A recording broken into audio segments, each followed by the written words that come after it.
The people I've talked to here in New Hampshire at this conference, they're certainly more courageous than what I've been running into. Where we live, this is craziness. I wish you could meet our kids. They're so cool, very polite. I can take them to a crackhead's house and eat supper. And then we can dress up, go to a doctor's house and eat supper. And everything in between. They kicked our kids out of school this year. Yay! Best thing ever happened.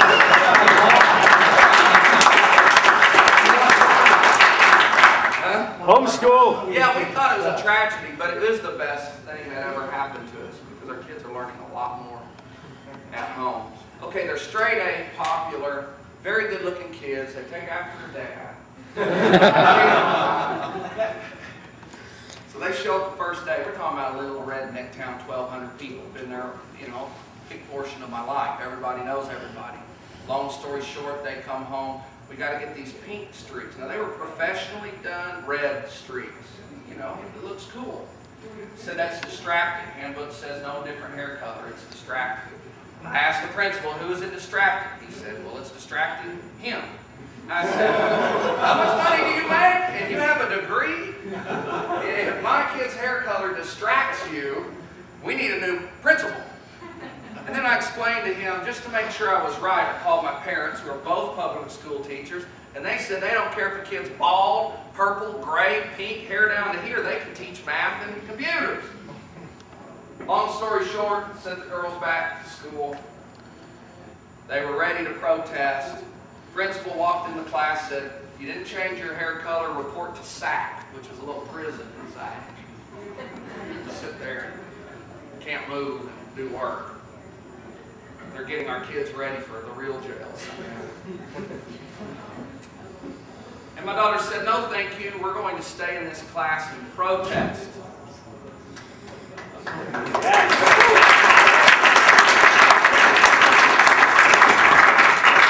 We can edit that in like that clap was for me and not my kids. Right? So he said, okay, you're suspended, leave campus. And they said, no, we're not going to do that either. They called the police. Police called me. We're there. Put the school on lockdown. I said, this ain't LA. What the hell's wrong with y'all? Kids are running their class going, yay, way to go, Kelsey. Way to go, Kinsey. You know, they see the ludicrousness behind that. So the cop said, Barry, if you don't take your girls, the school's going to have you put them in jail. Kidding jail.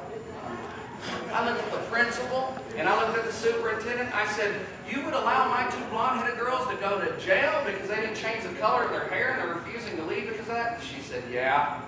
I said, y'all are nuts. Come on, daughters. So, I don't know how I got off on that. I think somebody asked me.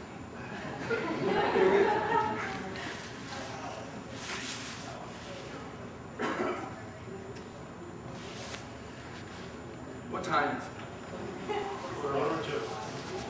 Okay. I'm going to explain our 3 projects that we have and then questions and answers. The first project is this film. It teaches profiling. I get on the interstate in the Suburban with the film crew and we start profiling cars. And I explain what I used to look for. I talk about different races. I talk about long-haired people and earrings and how to avoid being profiled. I teach what they're looking for so you don't have to look like that when you're carrying your stash. Yeah, or not. Yeah, or not. You want to look like that so we can sue. Yeah. So then we teach how to fool police canines. Another one of our efforts that never get busted. I've already been hired and testified in a Texas court of a drug dog false alerting. I explained that briefly a bit ago. We won the case based on the dog taking too long to get there. The judge wouldn't comment on the false alert. I've since been hired and I'm working on 3 other cases, 2 in Washington, 1 out in California. The first time a judge will look at the evidence and say, yes, the drug dog false alerted, that opens the door, and I don't want to stop until this happens. that opens the door for a Supreme Court case for them to re-examine the power of a dog. Now, I'm an anti-prohibitionist. Drugs should be legal. We're causing more harm. You know, we have 1.5 million children in the United States without one or both parents because they're sitting out a drug crime. 1.5 million kids. Do you know how many officers lost their lives in the war on drugs in the last 10 years? Now, we don't have the data for 06 and 07 yet. This is 96 through 2005. Would anybody care to guess how many cops in this war have died? 137. How many? 137. Close. 500? 4,000? Million. 28. According to the FBI, only 28 cops have lost their lives in this war on drugs. That's undercover, interdiction, open investigations, name it. Compared to the millions of American citizens' lives who have been lost or are in jail, and whoever said the life of a cop was worth more than the life of a citizen. Right. Yeah.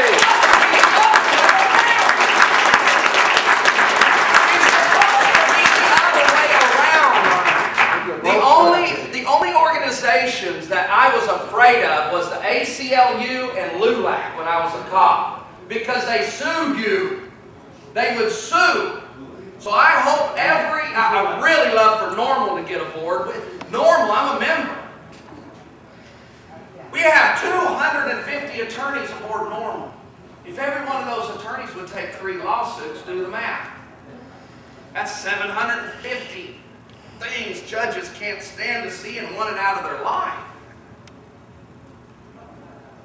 So, back to, probably What's bird water LULAC? there too.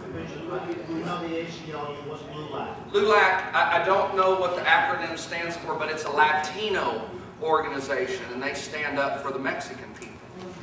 And they sue. They sue. And you know, what's strange, it's like I said, who said the life of a cop's worth more than ours? It's not. It should be the other way around. Aren't cops paid to protect us, to lay their life down for us? The organizations that the cops hate, they actually should be a member of.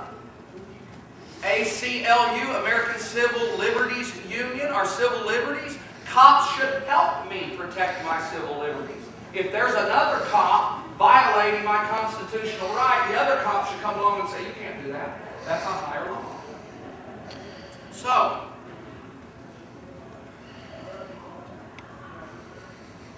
this also tells how police.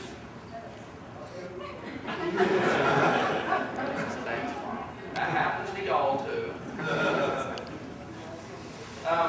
This also teaches how police can tell when you're lying. And it has, I don't know, 7 or 8 actual marijuana arrests I made on the highway. And I freeze framed. Okay, I knew he was lying because he did that. If he didn't do that, I never would have known he had marijuana. So it's a very valuable tool.